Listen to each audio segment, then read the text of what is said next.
Let me tell you about a boy named Alex.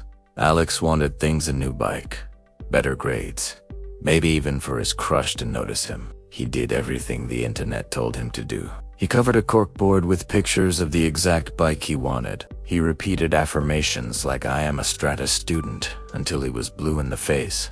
And he visualized getting that bike so hard he could almost feel the handlebars in his hands. And what happened? Nothing. The bike never appeared. His grades didn't magically improve, and all he got was this heavy, sinking feeling that he'd done something wrong. He felt like a total failure. If you've ever felt like Alex, I'm here to tell you one thing. It's not your fault.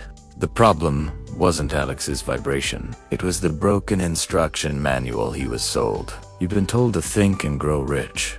But what if I told you that the very act of positive thinking was secretly setting you up to fail? What if the most famous manifestation gurus are teaching methods that completely ignore the basic science of how your brain is wired?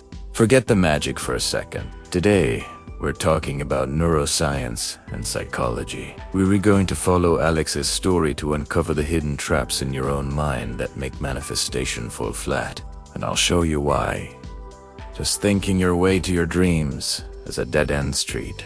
The promise sold to Alex was simple and seductive.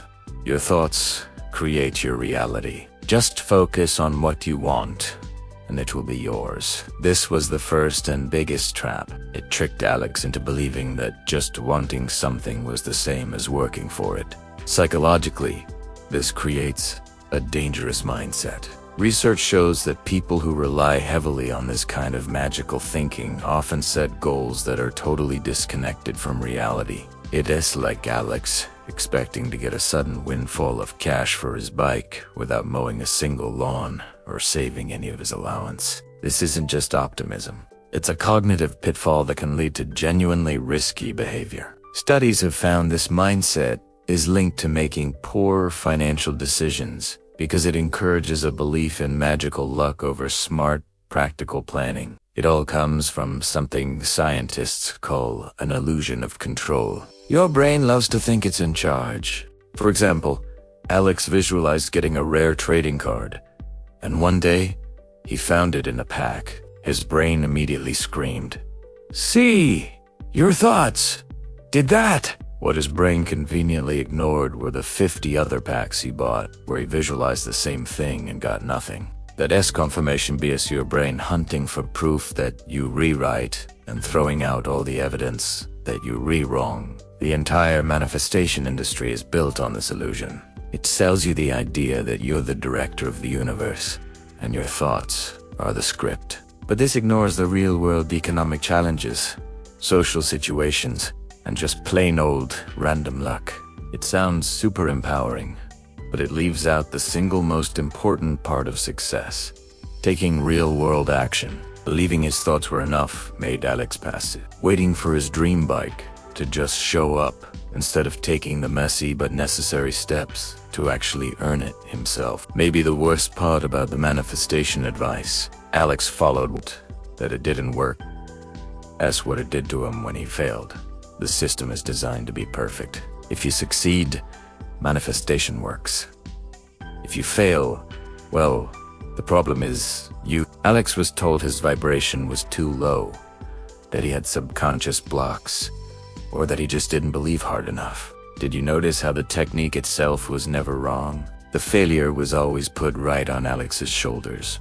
This creates a nasty, toxic cycle of guilt and self-blame. Instead of seeing a setback as a chance to learn, he internalized it as proof that he was broken, unworthy, or just not good enough to have the things he wanted. This is where it gets really damaging, because it teaches you to be afraid of your own feelings. Was Alex feeling anxious about a big test? He was told that feeling of anxiety was pushing his grade away.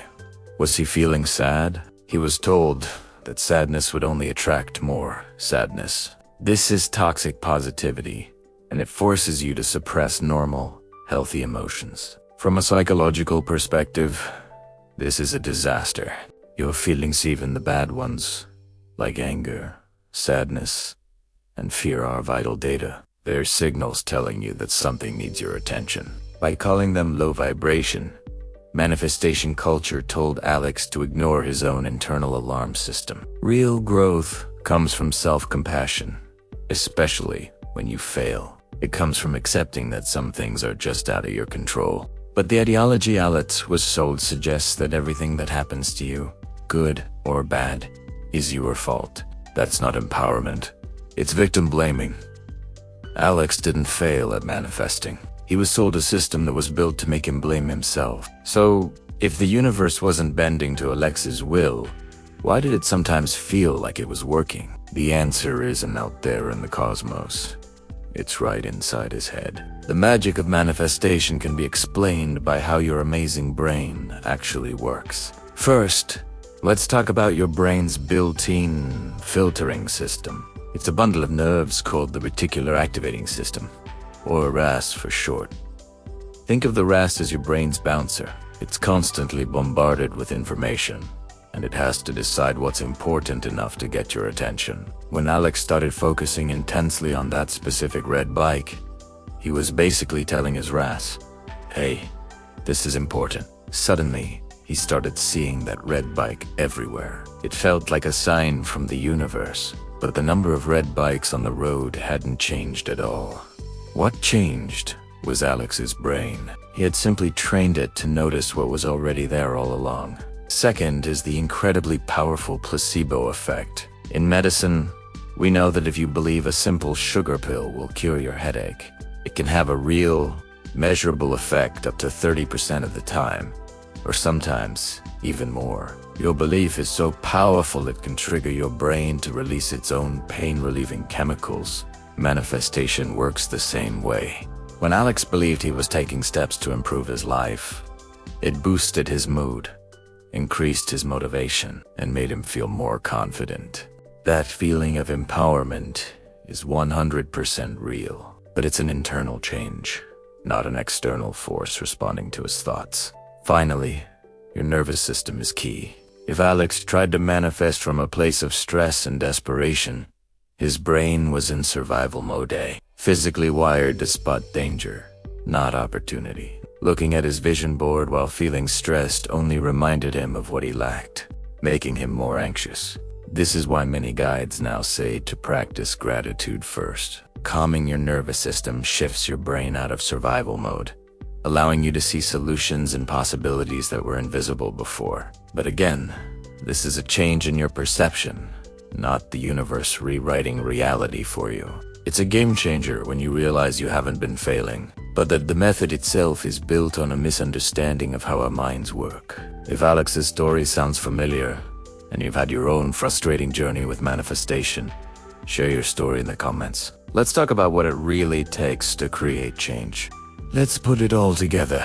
Manifestation, as it's often taught, fails because it's built on pseudoscience and psychological traps. It sets you up with unrealistic hopes and then crushes you with self-blame when they do pan out. The moments it feels real are just your brain's amazing filtering system, the placebo effect, and changes in your own nervous system. Alex didn't fail. The method failed you. So, where do you go from here? The answer is to switch from magical thinking to empowered action. That's what Alex eventually did. Instead of a vision board full of things he wished for, he made an action board. He outlined the actual steps to get his bike, mow 3 lawns a week, save half his allowance, and search for secondhand deals online. Instead of trying to crush his negative emotions, he listened to them. Feeling anxious about a test told him he needed to study more. Instead of blaming himself for everything, he practiced self-compassion and focused only on what he could actually control. Understanding the science behind this sets you free. It frees you from the guilt, the self-blame, and the feeling that you aren't enough. You can stop waiting for the universe to hand you your dreams and start taking the real, grounded, and powerful steps to build them yourself. True power isn't about wishing. It's about understanding how your own mind works and using that knowledge to create real, lasting change in your life.